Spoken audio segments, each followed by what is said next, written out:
47-yard run.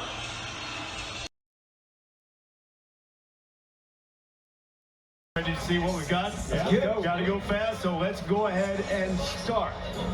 Rankings are brought to you by Goodyear, and we'll start Arkansas into the rankings for the first time this season. A Utah team, Kirk, that you said has been hot.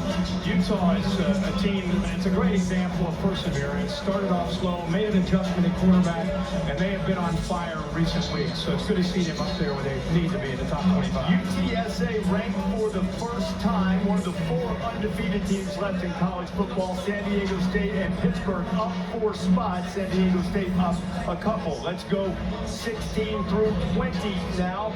The Iowa Hawkeyes 7-2.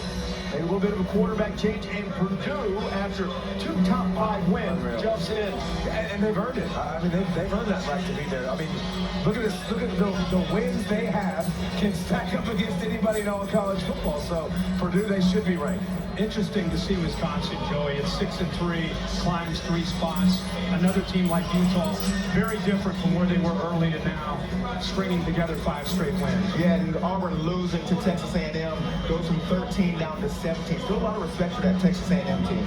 And North Carolina State, a big game against Wake Forest this week. They could really, they can't sew anything up, but boy, would they have a hammerlock on the Atlantic Division if they could beat Wake Forest this weekend. Let's look at 15 through 11 now. Ole Miss, Texas A&M. BYU. BYU struggled with UTSA last year on our 3rd string quarterback. BYU is not better than last year, but that's okay. They're setting us up for the Independence Bowl. That's okay. We'll get to prove it on the field. Everybody keeps talking about Alabama playing Georgia. Alabama's one slip up. Hey, Roadrunners. Welcome back to the Lit Medallion. Boy, hot off the presses. Extremely hot off the presses. UTSA, in a season of first, is ranked in the CFP college football rankings at number 23. Not too shabby, huh? Who would have thunk it? We wouldn't have thunk it, but we're blessed to have it. Those kids have worked their tailbones off for 2 years, 3 years, and now it's all coming together with an undefeated 9-0 season. 9-0. That's awesome. We play University of Southern Mississippi in the Alamo Dome, so make sure you're there. Get your ticket. Let's pack it. Let's make it hard on the Golden Eagles of Southern Miss. Now, let's talk about where the UTSA Roadrunners specifically landed. Let's point some interesting things out, in my opinion. Do I think the UTSA Roadrunners are properly ranked at number 23? There's the question. Really, at the end of the day, there is the question. And my answer is going to be yes. I absolutely do think they're ranked properly at number 23. Could they be higher? Sure. Do we really think they're one of the best 15 teams in the nation just because they've won 9 games? Do you think they could go into Jordan Hare, and beat Auburn? Do you think they could go into Kyle Field and beat Texas A&M? So those are those kind of questions you have to ask yourself. So that's why I'm not worried about whether UTSA is 23. Like I said, this is a little bickering. But here's the glaring issue that I have. And I'm going to pull up one team and one team only. BYU at number 14. Yes, the same BYU team that has 2 losses on their record this year, that we played up in Provo out of the blue, putting a schedule together to be able to play 11 games last year during COVID. And guess what we did? We played them tough. They've lost Zach Wilson to the NFL. We haven't lost anybody to the NFL. In fact, Frank Harris is playing healthy this year. Our team is healthy this year. We aren't on our 3rd string quarterback in this game this year. And the results are showing it. So let's look at BYU. Here's the problem that I have with the way the CFP is doing some of their rankings. This is the problem I have because they say we haven't played anybody. Well, if Illinois is nobody, someone should have told Penn State. If Illinois is nobody, someone should have told Nebraska. See, I'm giving you blue bloods. If Illinois is nobody, somebody should have told Minnesota.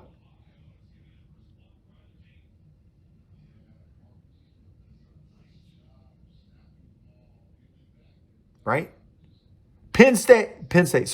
Purdue, 3 losses. Oh, they've had 3 great wins. But where did their 3 losses come from? Let's look at Purdue. Before I get to the BYU schedule, let's look at Purdue. Boom. I just hit my trusty, dusty thing. So Wisconsin beat Purdue. Minnesota beat Purdue. The Minnesota lost to Illinois. Purdue struggled with Illinois 13-9. Notre Dame crushed Purdue. But Cincinnati ain't getting the credit for beating Notre Dame. This is what I'm talking about.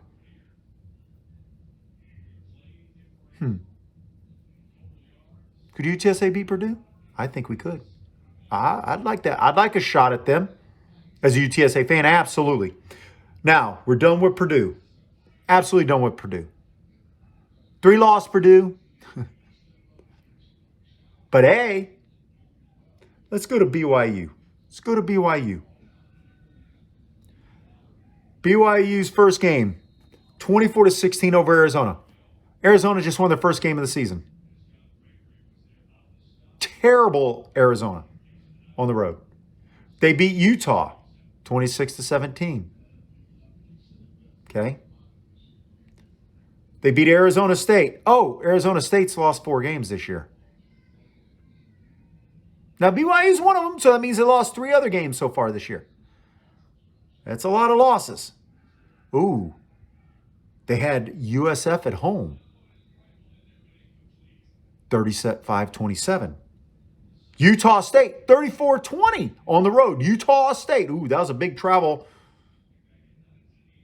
for them to go in Utah to Utah, right? Okay. Oh, hey, they kind of played Baylor tough, 38-24. Okay. Okay, that's good in Baylor. At Washington State, 21-19. Washington State without their head coach because of silly reasons, right? They played Virginia. They beat Virginia 66-49. Well, that's a lot of points score. That's a lot of points to score. Okay, that's a decent win. At home let's see what Virginia's record is. Let's see how good Virginia's doing. Virginia's 6-3. Okay. Who did BYU play last week? And BYU? Idaho State. Ooh. Okay. But mind you, BYU is 8-2. They played 10 games, so now they get a bye week. They're 8-2. Okay. Who do they lose to? Like I said, they lost to Baylor, and they lost to... Where's it at? Where's it at? Why ain't they showing it? Hold on. They're 8-2.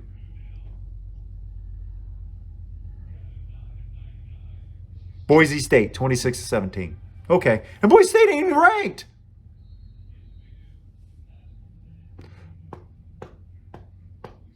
Why are you giving teams credit for losing bad just because they got a couple quality wins, right? I don't get it. I don't get it, but it's okay. That's the issue. So here's what you have to understand, Roadrunners. Guess who owns the Independence Bowl TV rights? ESPN. Who owns the CFP ranking rights? ESPN. Boise State. BYU is contractually tied into Independence Bowl. Who else is contractually tied into the Independence Bowl? Conference USA. Now, if you look at all the bowl games that Conference USA is tied into, the Independence Bowl has the most cachet. It's the oldest bowl because other bowls are like the Bahamas Bowl, the Frisco Bowl, New Orleans Bowl, right? All really new bowl games on the market. But with UTSA and Conference USA rules, we're allowed to play which bowl game we want if we win the game. Whoever wins the conference can pick their bowl game. That's how they say it is. Now we'll see if we pick and play BYU again. We've only had 11 seasons, and we will have played BYU twice out of conference. Our out-of-conference games have been all the same teams. We'll play Houston multiple times. We played them multiple times. The only teams that we change are the FCS teams when we play them. We haven't played SMU yet. We're in Houston. I mean, we're in Texas. Why can't we get SMU scheduled? We play Texas State. Well, that's a rival out of San Marcos, close to San Antonio. So we've played them. We've played Oklahoma State 3 times, Arizona State twice, and Arizona 3 times. And A&M twice. So what's going on? Why? It's starting to suck, is what it's starting to do. Playing the same teams over when we were in our 11th season, if it works out that way. But anyway, we got to get there. But I'm just telling you, Roadrunner fans, and fans of the Lit Medallion, fans of my channel, expect it to be that way. Expect that to happen. That's exactly what the CFP is setting up. There's a reason why San Diego State's ahead of us. There's a reason why BYU is ranked that high in Cincinnati. So here's what's going to happen. Cincinnati loses to Houston, and then Houston beats them again. Guess what happens? Even though they're not ranked, they might become the highest G5. I mean, after all, you've got to give them credit for beating a CFP top 5. That's where Cincinnati's slotted in at right now. So who knows what's going to happen? Here's all I know is it's a blessed day to be a Roadrunner. We're ranked number 23. I'm happy with 23. Like I said, the only issues I have are some of the teams' apparent favoritism. Apparent favoritism. Here's the issue. Here's the issue. People say Boise State 2007. And I say Boise State's still got to slice the pie. They might not have been in the national championship game, but they got a slice of the pie, and they played in a BCS bowl game. That's what people have to understand. This will be huge for Conference USA. Conference USA's TV rights are less than $500,000 a year for each school. That's it. To say UTSA is struggling financially is an understatement. For all programs in Conference USA, it's an understatement. But let's pack that dome. Let's make it loud. Let's make it an easy game for our Roadrunners. Get through Southern Miss. That puts 2 games left on our schedule. In conference, we beat UAB. We win the conference, right? We win our next 2 games. We win not the conference.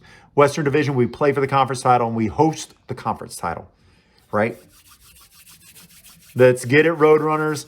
I want to pack that dome rest of the season, and I want to see everybody in the dome on December 4th hosting the conference championship. That's what's going to happen. Birds up.